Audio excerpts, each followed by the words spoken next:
Haris Kairine. Sejam todos bem-vindos ao canal Vamos Ver. Eu sou o professor Marcos e neste vídeo eu vou te mostrar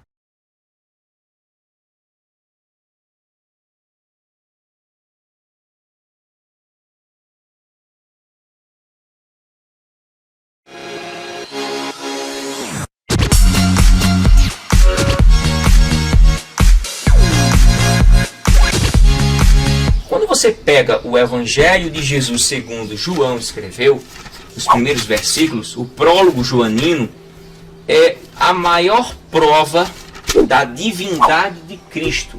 A divindade de Cristo, ela é profundamente analisada no contexto de João 1:1. Olha só, no princípio era o verbo, e o verbo estava com Deus, e o verbo era Deus. Nos originais fica in arche en hologos, kai hologos en prostonteon. Há uma repetição de 3 verbos copulativos aqui, verbos auxiliares. Ele está evidenciando a divindade do Logos. A ideia do início ao fim é falar sobre o Logos e não falar sobre Deus. É falar sobre quem é esse Logos. No início ele enfatiza algo, né? Porque em português, quando eu sou professor de língua portuguesa e língua inglesa, aos meus alunos eu costumo dizer o seguinte: em língua portuguesa existe uma sequência SVC, que é sujeito, verbo e complemento. Pode haver às vezes um sujeito deslocado, beleza, mas não é uma regra na língua inglesa, certo? A regra da língua inglesa é seguir essa sequência. Em grego não funciona assim. Ele tem seu sujeito, mas o sujeito não é determinado pela posição. O sujeito é determinado pela declinação. Quando a gente analisa o prólogo joanino aqui, e nós podemos destacar aqui a palavra no princípio, o próprio João está fazendo uma intertextualidade. Ele está falando com outro texto da Torá, que é no Gênesis, né? Bereshit bara Elohim et hashamayim ve'et haaretz. No princípio criou Deus os céus e a terra. Beleza. Ele estava falando de um princípio que outro princípio já foi falado. Então, o próprio João está dizendo assim: existe um que vai além da Torá. Existe alguém que antecede a criação, porque ele estava na criação. O verbo aqui não diz, o tempo verbal aqui, copulativo, o verbo era, não está dizendo que foi feito.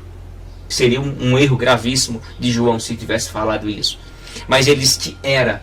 E esse verbo aqui admite 3 traduções, se o autor aqui, o tradutor, quisesse esboçar. Esse tempo aqui, que está no imperfeito do indicativo, esse verbo copulativo aqui, pode significar era, estava ou existia. Se eu quisesse traduzir, eu poderia dizer assim: no princípio o verbo era, no princípio o verbo estava, e no princípio o verbo existia. Ou seja, o verbo existia no princípio, o verbo estava no princípio, ou o verbo era no princípio. Foi traduzido literalmente assim em língua portuguesa.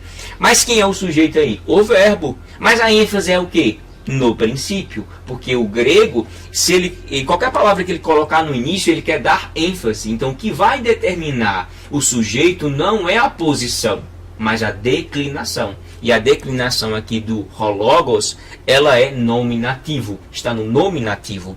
Quando diz, e o verbo estava com Deus. Quem é que estava com Deus? O verbo, ou o logos, ou a palavra, como a King James traduz, a NVI e outras traduções. E por fim, ele não coloca, por fim, assim, e o verbo era Deus. Ou Deus era o verbo. E o verbo era Deus.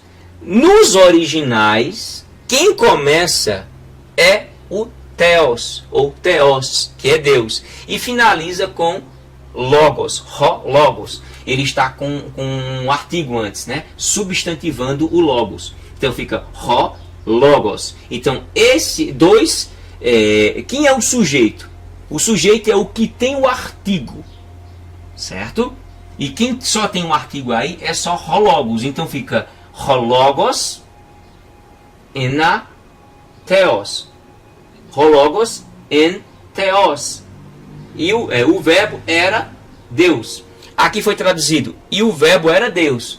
literalmente de trás para frente, para enfatizar que Deus é este Logos. Ou seja, a divindade de Cristo, a natureza de Cristo, a natureza desse Logos é um ser divino. Então, no princípio, estava alguém que antecede a criação e estava com Deus. Alguém que goza da mesma natureza, da mesma essência divina. Então, Jesus aqui, na visão joanina, é o Deus encarnado, que é Jesus Cristo. Jesus Cristo é um ser divino e Jesus Cristo é um ser humano. Ele tanto tinha a sua natureza humana como a sua natureza divina. Assim cremos, assim defendemos e assim proclamamos o Evangelho. Não cremos num Jesus 100% humano e somente 100% humano. Também não cremos em um Jesus Cristo 100% Deus e só 100% Deus. O nosso Cristo, ele tem as duas naturezas, porque senão ele não seria chamado Filho do Homem e nem Filho de Deus. Filho do homem evidencia sua natureza humana e Filho de Deus tende a evidenciar sua natureza divina.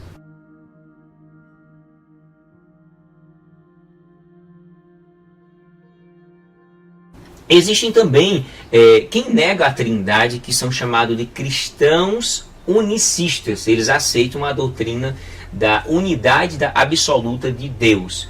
Eles rejeitam a doutrina da Trindade, que, como eu falei, diz respeito à pluralidade de pessoas em uma única essência divina, que é o Pai, o Filho ou o Logos, como nós falamos aqui, e por fim o Espírito Santo.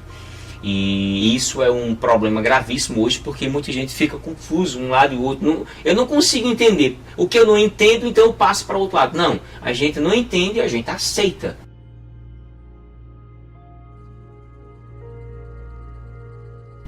Muitas pessoas, por não entenderem a questão da Trindade, acabam desistindo de crer nela, criando especulações que foi Roma que criou e que não sei o que foi nos concílios. Não entende de história, né, da igreja ou das doutrinas cristãs e acabam apelando para essas informações fora de contexto. Então, eu não entendo, eu não consigo entender como é que esse Deus, olha como ele é Deus. A temática de Deus, 1 mais 1 mais 1, não é 3, é 1. Não são 3 deuses. É um Deus que subsiste em 3 pessoas distintas, mas que compartilham de uma mesma essência, de uma mesma natureza. Eu não entendo 100% porque eu não sou Deus. Eu apenas aceito pela fé e entendo que se eu entendesse isso 100%, quem seria Deus seria eu. Você entende um milagre? Não, eu não entendo o que é um milagre. Eu apenas aceito pela fé. Como foi que aconteceu esse milagre? Foi Deus que quis. Foi a misericórdia de Deus. Foi o amor de Deus que aconteceu um milagre em fulano, em cicrano, em beltrano. Há milagres acontecendo. A ciência fica sem entender. Porque se ela entendesse, ela seria Deus. E só Deus é que sabe suas coisas. Porque nós estamos falando sobre o sobrenatural. Sobre. O que é natural é daqui para baixo. E o que está acima é sobrenatural. É algo que está sobre o que é natural. O que é natural é tradicional. É o que eu posso explicar. Mas o que está além da minha explicação limitada é sim que pertence a Deus. Não é à toa que o próprio Deus, ele é o Deus do difícil, do fácil ou do impossível. Compreendeu? A não ser que a gente queira estabelecer que Deus é o Deus do que é difícil ou do que é fácil. Um Deus do que é fácil não existe. O que é fácil, você tem que fazer. É impossível? Então é comigo. O que é impossível na tua vida, deixa nas mãos de Deus.